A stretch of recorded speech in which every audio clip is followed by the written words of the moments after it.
Bueno, vamos a comenzar, ¿sí? Con la clase 13. Bien. En la clase anterior terminamos de ver lo que es convenios colectivos, ¿bien? Las convenciones colectivas, la ley, la 14.250. Ahora vamos a ver leyes que están relacionadas, que son importantes con respecto a la parte de relaciones laborales colectivas, ¿bien? De derecho colectivo. Profe, Sí. Hola Daniela, profe, sí, buenas tardes. Disculpe, no me salía el micrófono recién y no pude hablar. no hay problema. Una consulta, Sí, ¿el trabajo, la evaluación que tenemos ahora es el final o cómo es? es el segundo parcial. Ok, o sea que ¿Sí? tenemos un final aparte. Y depende, hay que ver quién regulariza y quién promociona, ¿sí? Los que promocionan, Ok. no sé si me escuchaste lo que dije recién, no te Sí, salió pero la... sí, no, me salió a la mitad. Bien, entonces, los que promocionan van a tener un final, van a tener un final igual, pero va a ser diferenciado, va a ser un final como si fuera bajo la misma modalidad que hicimos el primer parcial y el segundo parcial, ¿sí? Lo hacen en sus casas, con el tiempo, con respuestas múltiples y demás, o a desarrollar en forma corta, ¿sí? Y los que van a regularizar, vamos a ver de qué forma se van a tener que presentar a rendir en las mesas de examen, ¿sí? Ok. Bien. Bueno, acá vamos a ver otras leyes, ¿sí? Artículos particulares que se relacionan con todo lo que vimos en cuanto a las negociaciones y los convenios colectivos. En esta oportunidad vamos a ver la ley 25.877, que dice respecto de los conflictos colectivos de trabajo lo siguiente en su artículo 24. Cuando por un conflicto de trabajo alguna de las partes decidiera la adopción de medidas legítimas de acción directas. ¿Qué significa medidas legítimas de acción directa? ¿Qué pueden ser medidas legítimas de acción directa? Estamos en un conflicto de trabajo y dice que cuando alguna de las partes en ese ambiente decidiera adoptar medidas de acción, medidas legítimas de acción directa, ¿qué sería? ¿A qué nos referimos? Suena como afuera de la ley, ¿puede ser? No, porque si fuera de la ley serían ilegítimas, Rodrigo. Estas son Ah, legítimas. Claro, las medidas son decisiones, son cosas, consecuencias a tomar, ¿sí? Una decisión que van a tomar, algo que van a hacer, ¿bien? Alguna acción, ¿sí? Tiene que ver con una acción. Bien, legítimo es algo que está justamente, que es legítimo, que es algo que está encuadrado en la ley, que está dentro de la ley, ¿bien? Si hiciera medidas ilegítimas, ahí sí, es fuera de la ley. ¿Bien? Y de Bien, acción directa, que tiene que ver con una acción positiva que tenga una consecuencia sobre esta relación en forma directa. Entonces, con esto, ¿qué entienden ustedes que puede llegar a ser una medida legítima de acción directa? Es algo que se pueden una utilizar. solución rápida. Y algo que pueden usar bombos, por lo general se suelen usar bombos para esas medidas legítimas de acción directa. Pueden usarse bombos, algunos usan cubiertas. ¿Qué sería? ¿Piquetes? Bueno, no piquetes, pero sí paros, ¿sí? Claro, Esas son claro. las medidas legítimas de acción directa, ¿bien? Entonces, cuando por un conflicto de trabajo alguna de las partes decidiera la adopción de medidas legítimas de acción directa, estamos hablando de paros que sean encuadrados como legítimos, ¿bien? Hay un conflicto el cual no tiene solución y una de las partes decide tomar esta acción. Dice que involucra actividades que puedan ser consideradas servicios esenciales, o sea, la parte que decide realizar este paro o este reclamo, ¿sí? Presta un servicio esencial. ¿Y qué es un servicio esencial? ¿Qué puede ser un servicio esencial? La salud, la educación. Exacto. Bueno, dice, deberá garantizar la prestación de servicios mínimos para evitar su interrupción. La energía eléctrica, por ejemplo, ¿sí? El gas, no pueden cortar el gas a todo el pueblo para reclamar sus derechos, ¿sí? O sea, pueden hacer paro, no pueden, pero tienen que garantizar la prestación de servicio mínima, ¿bien? Unas guardias, algún servicio de guardias, algo que continúe, que permita continuar funcionando, ¿sí? ¿Por qué es esto? Porque más allá del reclamo que tengan, del derecho que tengan los trabajadores a reclamar, estamos hablando de servicios esenciales para toda una comunidad. Entonces, esos derechos no pueden ir por sobre, ¿sí?, las necesidades básicas de la gente en general, del pueblo. ¿Bien? Sí. Dice, se consideran esenciales los servicios sanitarios y hospitalarios, la producción y distribución de agua potable, energía eléctrica y gas, y el control de tráfico aéreo. Imagínense que si no hay un control de tráfico aéreo porque están reclamando una medida, están como medidas en paro, el caos que sería, ¿no? Entonces, sí. Bien, ¿por aquí hay dudas? ¿O avanzamos? De mi parte no. ¿El resto? No, profe. No, está todo bien. No, profe. Genial. Bueno, seguimos con la misma ley y el mismo artículo que dice, una actividad no comprendida en el párrafo anterior, ¿a qué le llama párrafo anterior? Una actividad no comprendida en el párrafo anterior. El servicio esencial, ¿bien? A estos. A los que menciona, el sanitario, hospitalario, el agua potable, energía, gas y el control de tráfico aéreo. Bien, una actividad, dice, no comprendida en el párrafo anterior, podrá ser calificada excepcionalmente como servicio esencial, o sea, no es la regla del servicio esencial, sino que va a ser la excepción, ¿bien? Por una comisión independiente integrada según establezca la reglamentación previa apertura de procedimiento de conciliación previsto en la legislación en los siguientes supuestos. Se tiene que dar, ¿sí?, una situación en la que haya un servicio que no está considerado por esta ley como esencial, ¿bien?, pero puede ser en forma excepcional, en forma diferenciada, ¿sí?, específica, tomado como un servicio esencial, que esto lo va a determinar esta comisión independiente que dice que va a estar integrada conforme a lo que se diga en su momento en la reglamentación.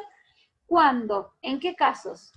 Cuando por la duración y extensión territorial, ¿sí?, de la interrupción de la actividad, la ejecución de la medida pudiera poner en peligro la vida, la seguridad o la salud de toda o parte de la población.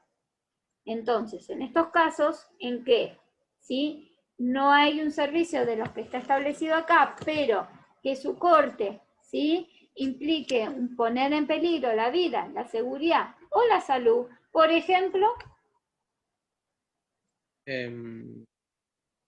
¿la policía? Exacto. Entonces, en esos casos se pueden considerar como servicios esenciales. También cuando se tratare, dice, de un servicio público de importancia trascendental conforme los criterios de los organismos de control de la Organización Internacional del Trabajo. ¿Sí? Cuando la Organización Internacional del Trabajo determine que hay un servicio público que sea de importancia trascendental, como por ejemplo, no sé, el Internet, capaz que ya ahora es tomado como un servicio realmente público esencial, ¿sí?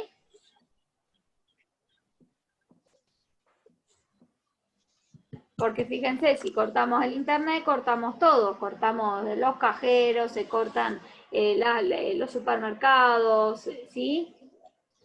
Hay un montón de conexiones a ese servicio que puede ser considerado como esencial. Después hay otra ley, la 25.674 del 2002, que habla sobre asociaciones sindicales y dice, cada unidad de negociación colectiva de las condiciones laborales deberá contar con la participación proporcional de mujeres delegadas en función de la cantidad de trabajadoras de dicha rama y actividad. ¿Qué significa acá? ¿Qué está queriendo asegurar acá? Que deben contar con mujeres ¿En qué? ¿En qué en sector? en las unidades de la negociación colectiva. En el sindicato, en el gremio. ¿Bien? Claro. Las mujeres, teniendo en cuenta la cantidad de trabajadoras que se desempeñan en esa actividad, ¿bien? O en esa área, ¿sí? Si no hay mujeres, esta representación no va a ser necesario, ¿sí? Dice, los acuerdos celebrados sin la representación proporcional de mujeres no serán oponibles a las trabajadoras, salvo cuando fijaren condiciones más favorables, más beneficiosas. ¿Qué está diciendo acá? Que lo que se acuerde y no hayan estado presentes las mujeres no Esa va a afectar a las representación. mujeres a Bien, menos que sea favorable. exacto. No será oponible significa justamente que no va a tener efecto en esas trabajadoras. ¿No? Ese acuerdo no debe ser aplicado a las trabajadoras, salvo, exacto, que sea favorable. ¿El resto tiene dudas? ¿Está de acuerdo con Rodrigo? Sí, sí. Pueden hablar igual, si no, no vamos a quedar sin voz. Bien. Modifica la ley 23.551. ¿Cuál es la ley 23.551? Ya hemos visto.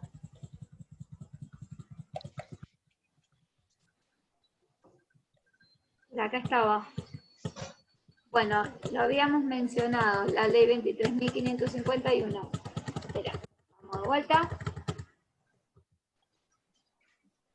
El que quedará redactado de la siguiente manera, dice, para integrar los órganos directivos se requerirá la mayoría de edad, no tener inhibiciones civiles ni penales. ¿Qué es inhibiciones civiles ni penales? ¿Cuándo te Mm, inhiben? ¿Cuándo una persona? multas o ¿Cuándo algo una así. Sí, pueden ser derivados de multas, derivados de deudas. ¿Cuándo te inhiben? Cuando no podés disponer de tus bienes. Cuando, por ejemplo, no contas con un sueldo, entonces al cual se le tiene que retener, se le puede retener y poderse cobrar, ¿no? La deuda. Entonces lo que van a hacer es inhibirte los bienes para que vos no puedas ni vender, ni alquilar, ni grabar, ni nada. ¿Sí? No puedas sacar una hipoteca sobre tu casa, no puedas venderla, ¿sí? Eso sería. Bueno, estar afiliado, tener 2 años de antigüedad en la afiliación y encontrarse desempeñando la actividad durante 2 años como requisito para tener un cargo directivo en estas asociaciones sindicales, ¿bien? ¿Acá Claro. dudas o avanzamos? Avanzamos, creo. Bueno.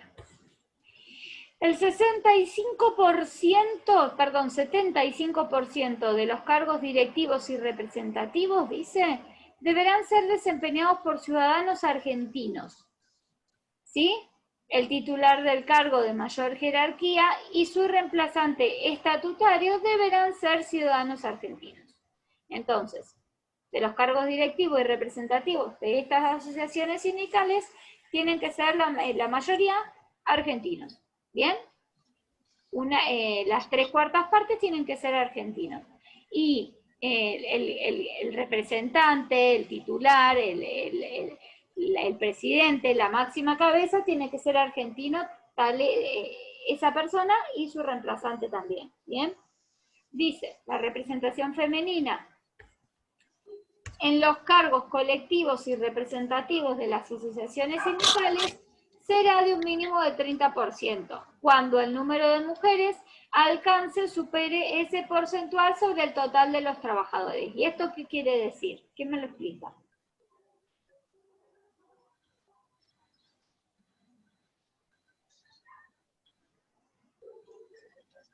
Mm,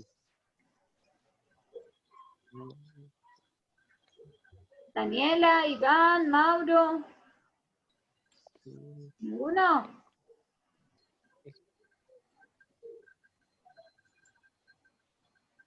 Como pensando. Están pensando, bien. Dice así. No sé cómo explicarlo. Genial. Bueno, la representación femenina en los cargos electivos, hasta ahí lo entendemos, tiene que ser justamente femeninos los que vayan a representar este grupo de personas. Bien. Y representativos de las asociaciones sindicales serán de un mínimo del 30%, o sea que si hay 10 representantes, 3 tienen que ser mujeres. ¿Cuándo? ¿En qué casos? Acá dice, cuando el número de mujeres alcance o supere ese porcentual sobre el total de los trabajadores. Entonces, ¿en qué caso se va a requerir esta representación femenina del 30% como mínimo? Cuando la actividad, no sé, los empleados de comercio, por ejemplo, si hay las empleadas de comercio, las mujeres, superan el 30%, ¿sí?, de trabajadoras, mujeres dentro de este grupo de los empleados de comercio, tienen que contar con esta representación. Ahora bien, en los casos, por ejemplo, en los establecimientos petroleros, decir, no sé, no creo, no sé si se llega a un 30% de mujeres, ¿sí? Si bien hay mujeres, pero son muy poquitas. Entonces, en estos casos, no es exigible esta representación femenina. ¿Se entiende ahora? Sí. Sí, ahora sí. Sí, sí. A veces se habla muy rebuscado, pero lo que quiere decir es algo sencillo, ¿sí? Bien, vamos al otro párrafo y que habla de esta situación cuando las trabajadoras no alcanzan a un 30%, o sea, que no tienen calidad representativa, ¿sí? Cuando la cantidad de trabajadoras no alcanzare el 30% del total de trabajadores, ¿sí?, el cupo para cubrir la participación femenina. ¿Qué es cupo para cubrir participación femenina? Los puestos de las asociaciones sindicales, que tiene que ser femenina, los cargos, los puestos femeninos, ¿bien? El cupo, entonces, para cubrir la participación femenina en las listas de candidatos y sus representantes en los cargos electivos y representativos de la asociación sindical será proporcional a esa cantidad. O sea, que si en la actividad de 10 trabajadores, una es mujer, ¿qué porcentaje tiene que tener de representación sindical la participación femenina? ¿En qué porcentaje se debe cubrir ese El cupo? 10%. El 10%. 10%. Exacto. ¿Sí? Asimismo, dice, las listas que se presenten deberán incluir mujeres en esos porcentuales mínimos y en lugares que posibiliten su elección. A ver, estas personas. Perdón, ¿el máximo sí o sí es de 30%? No, dice, será de un mínimo del 30% cuando las trabajadoras... Claro, por eso. Sí. Hola, Sergio. ¿Qué tal? Buenas tardes, profe. Disculpe. No hay problema. Bienvenido Recién nomás. yo me trabaja. Muy bien, así hay que levantar este país.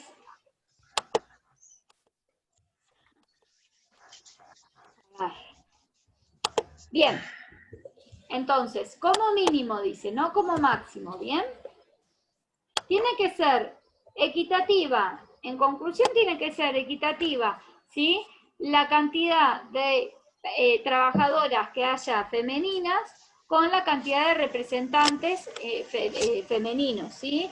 Si la actividad tiene un 50% de femeninos, mínimamente tiene que haber, en los cargos representativos sindicales, tienen que haber un 30% como mínimo.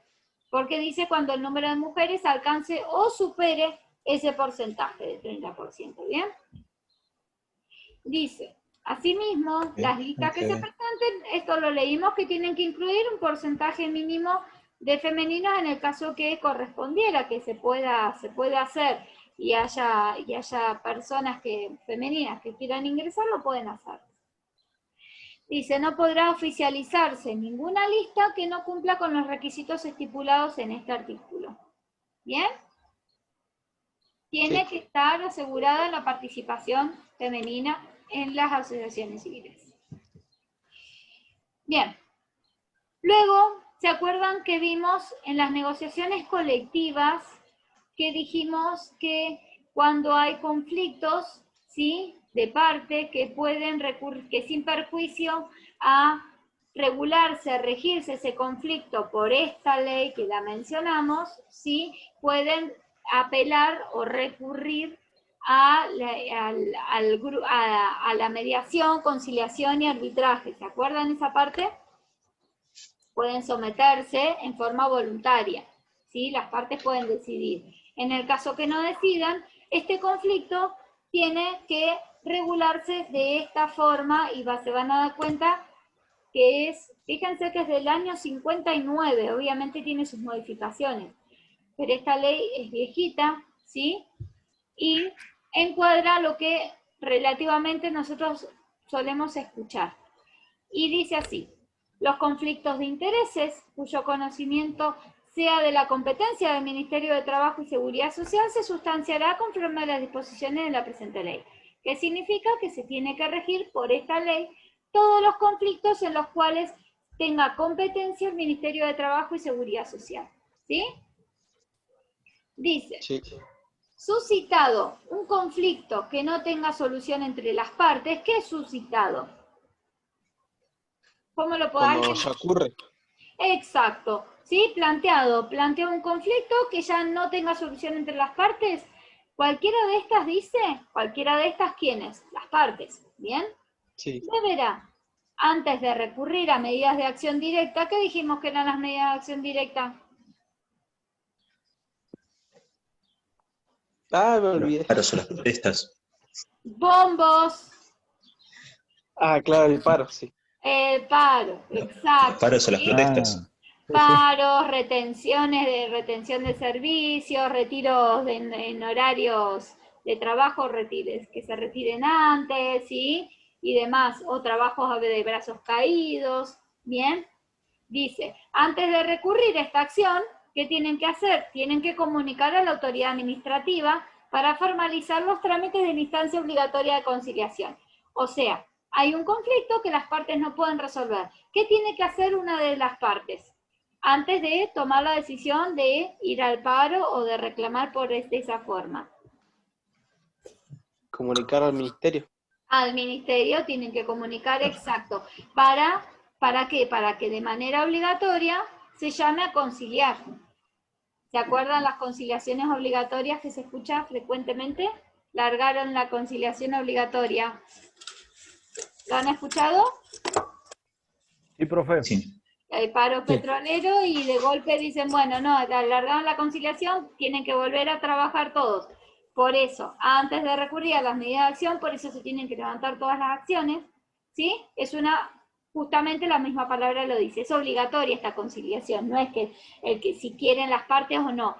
En su momento, en las negociaciones colectivas, cuando menciona esta ley, dice que los conflictos se tienen que tratar en base a lo que dice esta ley, pero que sin perjuicio de ello podían las partes optar por ir a una mediación, a una conciliación o a un arbitraje. Pero en este caso no pueden optar, es obligatorio, ¿bien? Y sigue diciendo, el ministerio podrá asimismo intervenir de oficio, si lo estimare oportuno, en atención a la naturaleza del conflicto. Entonces, ¿esto qué quiere decir? Vamos al ejemplo del paro petrolero, ninguna de las partes le comunica a la autoridad administrativa, entonces, ¿qué se puede hacer? ¿Qué puede hacer esta autoridad? Una sanción. Fíjate, ¿qué significa intervenir de oficio? ¿Qué significa? ¿Se acuerdan cuando yo les dije apellido de partes o de oficio? Cuando hablamos de eso, ¿qué significa? ¿Qué quiere decir la ley?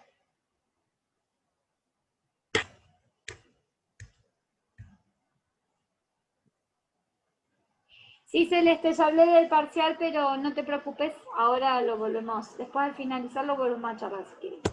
A ver, de oficio es que justamente puede intervenir el ministerio sin necesidad de que las partes lo pidan. Fíjese acá arriba lo que dice.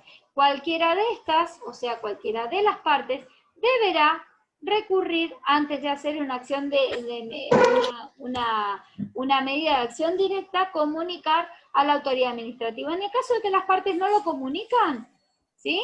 La autoridad administrativa, que sería la subsecretaría del Ministerio de Trabajo, puede actuar de oficio, puede decir, a ver, tomo conocimiento de este conflicto e intervenir directamente sin que las partes lo pidan. ¿Se entiende? Eso es de oficio. Cuando se habla de oficio o a petición de partes, de oficio es que esta autoridad, que sea o administrativa o judicial, tiene la facultad de mover sin necesidad que las partes lo pidan, de actuar, de hacer, ¿sí? Y cuando se dice a pedido de parte, es que una de las partes lo tiene que pedir, si no, la autoridad no puede intervenir. En este caso, en el primer párrafo, dice que una de las partes tiene el deber, porque dice deberá, no dice podrá, o si quiere lo puede hacer, no, dice deberá. Pero no obstante, en el segundo párrafo que dice, si estas partes no lo hacen, no cumplen con ese deber, el ministerio puede actuar de oficio. ¿Bien? ¿Ahora sí se entendió? Sí. ¿Dudas? Sí. No, profe. Bueno. Como ustedes digan. Ustedes son los que van a hacer el parcial y el final. Así que ustedes dirán. Bien. Artículo 3. La autoridad de aplicación. ¿Quién es la autoridad de aplicación? ¿A qué llamamos? ¿Ministerio? Al ministerio. ¿Sí? El ministerio. Exacto. Estará facultada para disponer, dice, la celebración de las audiencias que consideren necesarias para lograr un acuerdo. En criollo, ¿qué está diciendo? Yo, ministerio, vengan muchachos, vamos a negociar, a sentarnos y a ver qué está pasando con este problema. ¿Bien? Cuando no logre avenir a las partes, ¿qué es avenir? ¿Ponerlas de acuerdo? Exacto, ponerse de acuerdo, acercar, conciliar. Cuando la autoridad administrativa no logre avenir a las partes, ¿sí?, podrá proponer una fórmula conciliatoria. O sea, las partes todavía no se han acercado, no se huele una posibilidad de arreglo, entonces la autoridad de aplicación puede decir, bueno, muchachos, a mí me parece que esto se podría resolver de esta forma. Eso sería la fórmula conciliatoria. ¿De qué manera ve el ministerio que se puede solucionar esto? ¿Sí? Y a tal fin, dice, estará autorizada para realizar investigaciones, recabar asesoramiento de las reparticiones públicas o instituciones privadas y, en general, ordenar cualquier medida que tienda al más amplio conocimiento de la cuestión que se ventile. Porque tengamos en cuenta que por lo general las cuestiones no son tan sencillas, sino que encuadran muchas situaciones. Las cuestiones, por ejemplo, salariales, van a necesitar, ¿sí?, de la contabilidad de la empresa, o del Estado, ¿sí?, o cómo se encuentra, o qué documentaciones tienen estas reparticiones públicas también, o instituciones privadas, ¿sí? ¿Para qué? Para llegar a solucionar este conflicto que se va a suscitar entre las partes, ¿sí? ¿Eso se entiende? El ministerio puede ordenar cualquier medida que sea para justamente informarse al respecto de este conflicto y poder avenir, y en el caso de que no, proponer una fórmula que vaya a conciliarlas, ¿sí? Seguimos. ¿Qué pasa acá? Dice, si la fórmula conciliatoria propuesta, ¿sí?, o las que pudieran sugerirse en su reemplazo no fuera admitida, ¿qué significa? Que no las aceptaron. Que no las aceptan, exacto. El mediador, que es la persona esta que quiera venir, que quiere conciliar a las partes, va a invitar a las partes a que se sometan a un arbitraje. ¿Se acuerdan que era un arbitraje? Asocienlo con el fútbol. Es una persona, un tercero, ajeno, siempre tiene que ser imparcial, y en el fútbol, ¿cómo lo asociamos la imparcialidad en ese caso? Fíjense que cuando juega Argentina y Brasil, el árbitro no puede ser ni argentino ni brasileño, ¿sí? Claro. Tiene que ser una persona objetiva, que se supone que va a Sí. ser objetiva, que no va a tener una preferencia por uno o por otro. ¿Bien? Y justamente va a resolver. ¿El árbitro qué hace? Pita y resuelve, ¿bien? Echa, amonesta, sanciona y dispone lo que quiere en el juego. Bueno, en este caso este árbitro va a decidir cómo se va a resolver esta situación y las partes van a tener la obligación de, ¿sí?, de cumplirla. No es que si quieren, no es que le proponen una idea y que si quieren la hacen y si no quieren no la hacen. No, es como ya una sentencia, como ya se resuelve que este conflicto se tiene que resolver de esta manera y las partes lo tienen que hacer. Dice, no admitido el ofrecimiento, este ofrecimiento de arbitraje, o sea, no se puede venir las propuestas que les tira el Ministerio de Trabajo, no quieren, no las aceptan, le dicen, bueno, los invitamos a que se sometan a un arbitraje, las partes no quieren, ¿sí?, someterse a un arbitraje, ¿qué va a pasar? Se dará publicidad un informe que contendrá las indicaciones de las causas del conflicto, un resumen de las negociaciones, la fórmula de conciliación propuesta y la parte que la propuso, la aceptó o la rechazó. De todo esto se tiene que dar la publicidad. Ha pasado que se ha publicado, que el Ministerio ha publicado ciertas situaciones, ¿sí? Es por este artículo. ¿Ustedes lo han asociado, lo han escuchado alguna vez o no? Yo sí. No, ¿No? Bueno, ahora cuando en algún momento escuchen que el Ministerio se pide respecto de una situación y lo publica, es por esto, ¿sí? Bien. ¿Qué dice? Aceptado el ofrecimiento. ¿Qué ofrecimiento? De avenir de las partes, de la propuesta de conciliación, ¿sí?, del arbitraje y demás. ¿Qué van a hacer? Van a suscribirán, dice, un compromiso que indicará. ¿Qué es esto? Cuando que se quieren someter al arbitraje, ¿bien?, tienen que firmar un acuerdo en el cual van a decir quién va a ser este árbitro, ¿sí? ¿Qué temas van a tratar los puntos de discusión? Si las partes ofrecen pruebas o no.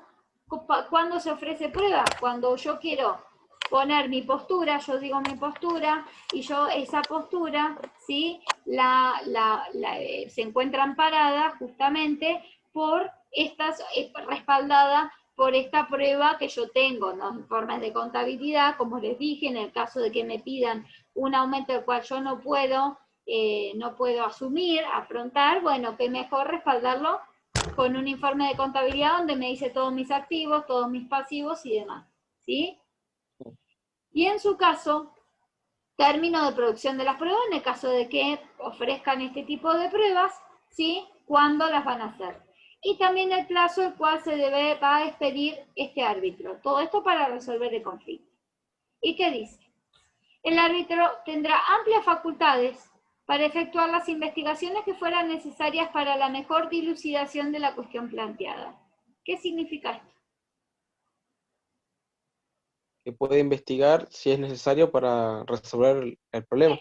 Exacto, ¿sí? Puede investigar y para resolver, para decir, no, yo creo que es esto, para mí corresponde, la solución es esta y resuelvo de esta forma, puede pedir cualquier prueba o cualquier tipo de investigación para justamente tomar esa decisión, ¿sí? Sí. ¿Dudas hasta aquí? ¿Nada? No, profe. no, profe. por ahora no, profe. Qué excelentes alumnos, qué genios. ¿Vio, profe? Ah, unos capos, sí. Menos de un minuto queda y nos tenemos que volver a conectar. Así que en cualquier momento se me corta. Bien. ¿Qué dice el artículo siguiente? La sentencia arbitral, o sea, lo que resuelve este árbitro, será dictada en el término de 10 días hábiles. ¿Sí? Hábiles, ¿sí? Prorrogables, dice. ¿Qué significa prorrogables? Que se puede posponer. Exacto. Si se dispusieran medidas para mejor proveer, las medidas para mejor proveer son estas que se puede valer de cualquier investigación, entonces tenemos que esperar a que se investigue bien para poder resolver. ¿Se entiende? Bien. Medidas para mejor proveer son medidas que sirven para poder resolver mejor resolver mejor el asunto, ¿sí? Cosas que necesitamos para poder resolver. Y tendrá un plazo mínimo de vigencia